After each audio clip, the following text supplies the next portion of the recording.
Welcome to Unlocking Moves, where we're going to cover the key decision points and pivotal moments that really change the trajectory of successful entrepreneurs and leaders. And I want to hear their real life stories, not just the glory stories, but also the gory stories. Because as I like to say, the bigger the shit show, the bigger the lesson.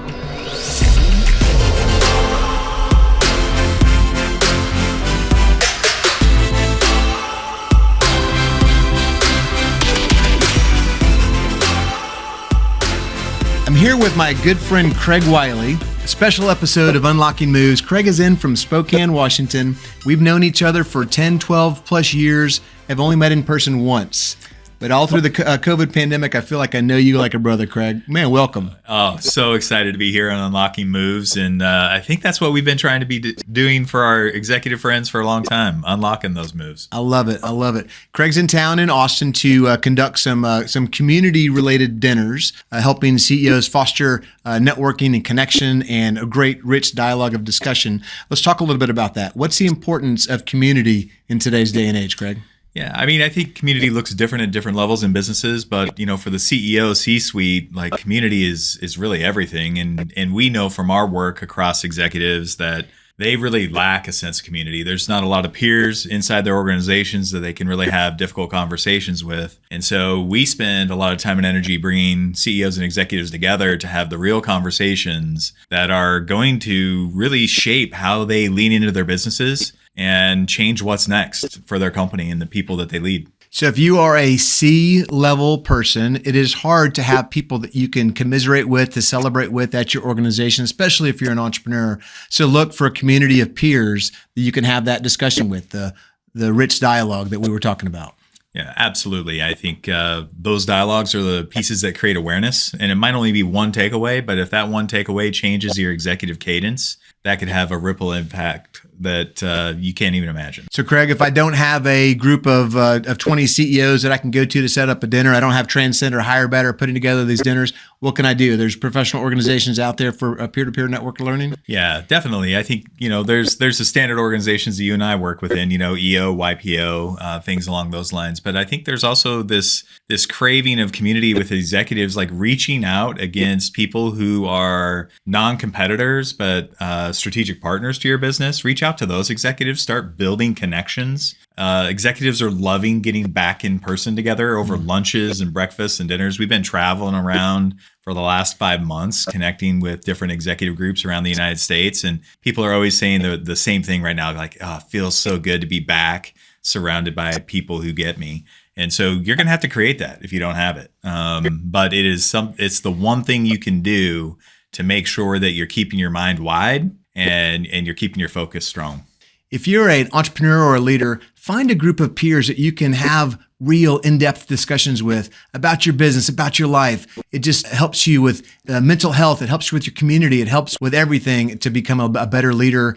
Well, and the thing is we know right now executives are really struggling. One of our dinner conversations was around the statistics around 70, 80, 90% of executives struggling from a mental health piece, from burnout. Also thinking about, like, I have to reinvent my role if I want to continue to do this. What we're saying is, yes, reinvent your role, because if you use old practices in today's dynamic markets, it's going to take some wear and tear. And getting out and hearing what others are doing is like the first step in reevaluating, like, are you on track? And so what you're talking about, that will have a ripple effect across all aspects of your life. If you're just joining us on Unlocking Moves, today's episode is brought to you as usual by Hire Better, the strategic talent partner for growth-minded entrepreneurs everywhere. So if you would, one of the things I found powerful about last night was when somebody said, we're spending so much time and attention on our 0 to 5. I think you said it today, actually. We're spending a lot of time on the mental health of our team. What about the mental health of our executive team? The executive unit is the catalyst for the future of the enterprise. Yet most organizations do not have defined executive development and executive enrichment programs or processes in place. So the initial investments are going to be around securing the talent that are operating in the business at the level of execution around the consumer, which is fantastic. But we are in an age now where executives need to reinvent themselves and their practices at staggering rates. And that doesn't happen in isolation. And that doesn't happen just leading the day-to-day needs of the business. That happens by immersing yourself into new techniques and practices and learning about what's on the horizon so you can begin to implement that in your organization. That learning is actually what starts to create rejuvenation. That's the thing that unlocks like new potential, that gets people leaning in and thinking like, this is doable and I can have an impact, versus, continuing to struggle to meet the needs of today's business with old executive practices. So if you're a CEO out there, you're probably putting a lot of time and attention into your team, making sure that their mental health is there and that they're able to respond and rejuvenate. Make sure you focus time and attention on your executive team as well, because they are screaming for help. They are overworked and they're at risk of burnout. 100%. Like if, as a CEO, if you want to unlock the business, unlock your executive team. Craig, at our CEO dinner last night in Austin, we spoke a lot about our challenges and our opportunities for 23. And the biggest one that jumped out at me is a hyper focus on customers or clients, as opposed to what are we selling? What do we think people want? The focus should be on what do people really want or really need? Talk to me about that. Yeah, I especially in this market dynamic, right? Anytime, cash is hard to come by, consumers are changing their buying behaviors. We as organizational leaders have to get really cued into the consumer experience and how that evolves with the economy as well. So what worked in the sales process for our teams and what felt like great service for our consumers when everything was booming is not going to be the things that they're looking for now. They're going to be looking for service reimagined, and they're going to be looking for impact reimagined. And so your teams have to be really getting into the hearts and the minds of who they're really trying to serve and say, like, how do we be agile and position our business to deliver that? So it's reimagining how you bring your service to market. But I think it's also the type of value the targeted value that you're going to add. So what worked in 2019 may not work in 2023. We need to reimagine our business. Absolutely. One of the things I want to talk about is having the courage to invest in your business when the business might be struggling kind of with its current dynamics. And we've been in some scenarios with our clients where they're making strategic place bets on the future of the organization. And then as they see, trouble on the horizon, they're pulling down the sales. Sometimes pulling down the sales way before there's evidence that there's actually going to be a change in current.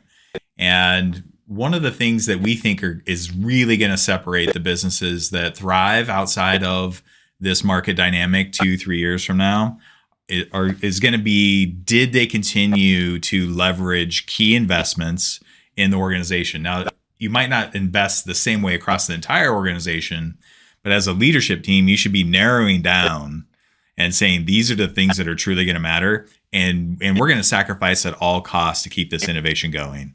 Because if we slow this now to start it back up, we're going to miss the upswing opportunity at the end of this market dynamic.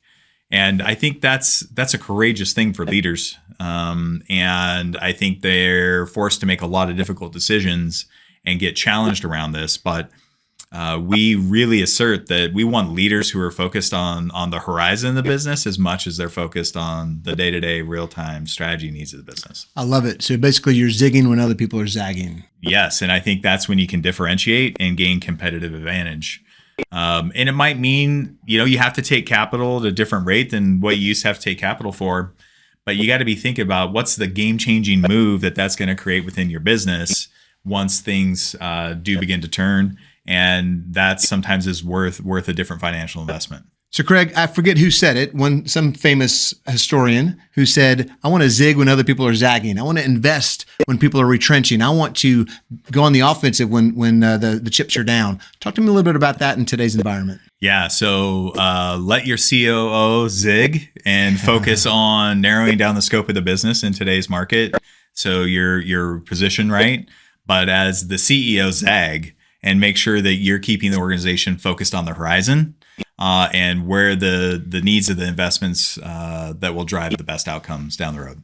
So while the team is operating, continue to have a strategic focus so you are able to make hay while the sun shines, so to speak. Yeah, and keep your team inspired. So while you might be right-sizing organizations, the people that are there know the bigger picture that they're working towards once you get through this season of the business. So Craig Wiley, we're sitting here in Q2 of 23. You came to Austin to come build community with Transcend and Hire Better and many CEOs around the city. One of the things that's on the top of people's mind is talent. How do I access great talent? How do I keep great talent? How do I motivate and align great talent? Talk to me about what you're seeing in that space and why talent is so important. That's a great question. And I think one of the things that we're seeing with talent right now is organizations are really focused on where they are getting the most attrition gaps in the organization and how do they fill those gaps. At the 0 to 5, it's really about how to integrate these people into your community, in your business and your business strategy in a really meaningful way to where they recognize they're working in a special place. And then if you're getting gaps at that 10 to 15 year range, it's really about employment track, and thinking about how you develop leaders and engage them and empower them to have more impact in larger range decisions. And so we're starting to see people really start to get tactical at different gaps that they're experiencing. And I think that's going to be something that continues. The only thing I would add is make sure you don't forget your executive team and all that, because we can become so hyper-focused on our team that our executive team, who is facing potential massive burnout, is at risk. So take care of your folks. Absolutely. So, hey, Kurt, have you ever felt a little burnt out as an executive? Every other day? Yeah. Hey, that's a little better. I was thinking daily sometimes for me, but the reality is the reason we burn out a lot of the time is we're focused on things that are really out of our influence or control. And when we start working with executives, whether it be coaching or helping them build strategy in their organizations, the first thing we're talking about is we want them and the organization focused on everything that they can influence and control. We want about 80% of their mental energy and their physical energy there. Then if you think of like a second ring, it's just things you influence, but things you don't control. Yep. It's okay to give that 20%. Like, let's give it a good try, right? And influence the things that we think are critical to the business and make it happen. But then there's this third ring of things we really can't influence and control that keep us up at night. And we need to get out of that and bring ourselves down into that first center. Mm-hmm. So an exercise that I would love for you to do, and I'd love for the executives listening to this to do, if you want to unlock moves, put your energy at the center, right? The things that you influence and control. Take all the things that are keeping you awake at night, all the things that you're worried about, the things you're trying to achieve, put them on Post-it notes and then start putting them in this center rings of influence. Like, do I really 100% influence and control this? Bam. Yes, right in the center. Is this something I can influence and control? No, I can't influence or control it. That's got to go to the outside ring. Then it's about the discipline of knowing that you got to let that stuff go. But not everything is created equal in an executive mindset. And we have to train ourselves and our teams to let go of the things that we can't influence and control and get to work unlocking moves into things we can. I love it. What I heard there was the song Let It Go. So I'm going to ask you to sing a few bars from Let It Go. Let it go. Let it go. Awesome. Thanks, Craig. Yeah. Appreciate that. Craig, college graduation season is upon us. And in the spirit of unlocking moves, what are some key things that college graduates can do now to unlock their potential for their future career? It's interesting. I was talking to a client who had a daughter who was just leaving a university. And I called her up and I was having this exact question. You know, she felt like she missed some opportunities to get ahead in the transition out of college. So as you're listening to this, it's like proactivity is everything, meaning you're now in a world where you have to be looking down the road beyond what's been structured for you. So college is about having everything structured for you. Now you got to create your own structure. And so how you reach out to your network, your perseverance in that is something that's super important. But one of the things that I was discussing with her father and then also with her is in your first job, like, what are you really looking for like that's going to help your career? One of the things that we assert is like work for great companies that have great leaders. Don't necessarily just go choose the best job. I think even as someone who's entering the workforce, you should be asking questions about like, how would you describe how you develop your leaders in this company? And what type of leadership would I experience if I came to work here? What do you guys value? How do you get the most out of people? I think those are things that are going to be really important because you're going to work in that ecosystem. You're going to be a part of that. Yeah. And if you can be surrounded by great leaders, your career is going to be accelerated. I'll add this. If you are a college graduate, don't just get a job because mom and dad want you off the payroll. Obviously, you need a job and we want to get you out there, but don't just take the first thing you find that pays you what a fair amount of money. Find something that's going to be foundational for your career, something that's going to set you up and be a launching pad for your future career, not just today to get you off of mom and dad's payroll. Yeah, absolutely. And I'll throw one other thing. Different businesses have different work structures now. Like you can be remote work. You could be hybrid where you're like in the office a little bit, or you can be in seat all the time. And I think there is an attraction to this, full remote because like you have complete freedom and things along those lines. I really don't believe that the first time entering into a career, you want complete freedom. I think you want mentorship and you want to be in the action so you get to do the things that matter most. And so I would be looking for employment within either a hybrid work environment or a place where I'm in seat with my colleagues on an ongoing basis, because that's where you're going to get the best career trajectory and the best notoriety for your impact. I think what you said is so true. I will challenge you because you said what they want is, a real career path or whatever.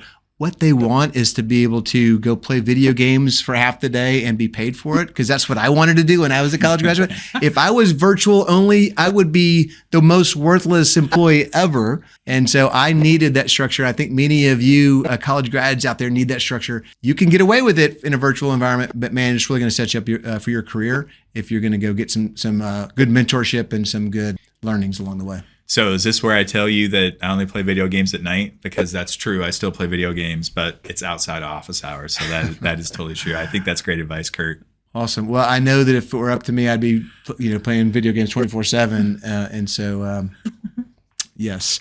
I will say this, one more thing about the college grads. There's an old saying that it's not what you know, it's who you know. And that may or may not be completely true today. It still is important to leverage your connections and continue to build your network of connections, because you never know when it might behoove you. And you can also give back to those same connections when they're looking for a job or advice or any kind of counsel. So leverage those connections for yourself and for others. I would agree. And I think as technology continues to evolve and AI influences the workforce, people skills are going to be the most important skills that are going to differentiate you. So that networking, building that connection will be the essence. And there was actually a study that said the number one indicator of the success of someone entering the workforce is their capability to collaborate. I love it. Think about that, which is exactly what you're talking about. Like grab that network, hold on to them, use them to find your what's next. Speaking of collaboration, Craig, it's been awesome to sit here and riff and bullshit with you along the way. Thanks for being my guinea pig on this format, and it's been a blast. I'm glad we got to see each other. Absolutely, Kurt. Thank you for allowing us to come share some ideas on how people can unlock some moves. Awesome. And thank you all for joining me on this special segment of Unlocking Moves. Like and subscribe wherever you consume your podcast. Give us a 5-star rating on YouTube. That goes for you too, Craig Wiley. Like and subscribe, baby. If you're an entrepreneur and you think you might have outgrown a member of your team, or maybe you've got a mic, as we talked about in Who's Your Mic, check out this quiz at who'syourmic.com/quiz. That's who'syourmic.com/quiz.